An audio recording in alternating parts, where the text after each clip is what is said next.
Hello, Baxter. My name is Princey, and I am from the Brooklyn Daily Eagles. I will be asking you a few questions today.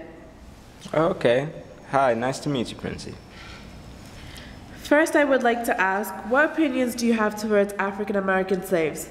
What are your views towards slavery? In my opinion, slavery is by no means evil. It's legally a proper form of owning a person, the same way a person owns a domestic animal.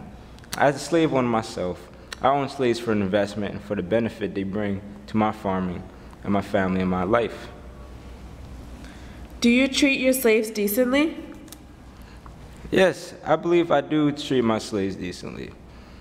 I oftentimes contribute in helping out around my fields with them. I'm a fair slave owner compared to other slave owners. Some slave owners are extremely cruel to their slaves, and I'm not. It's interesting you mentioned that other slave owners are cruel. Will you mind telling me what made you say that? According to your views and experience as a slave owner, how do you as a slave owner treat your slaves? Sure, I don't mind telling you at all. Some slave owners here are incredibly cruel to their slaves, like I said before. There have been several occasions where slaves have been reported undergoing cruel and excessively harsh treatments. For instance, there's one story, I believe.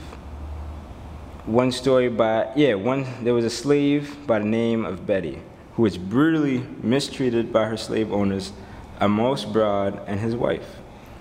On the cold winter, they brutally hit Betty and threw her outside naked. She begged for clothes as the cold air, was hitting up against her frail body. But Broad's wife replied by throwing bowls of water at her.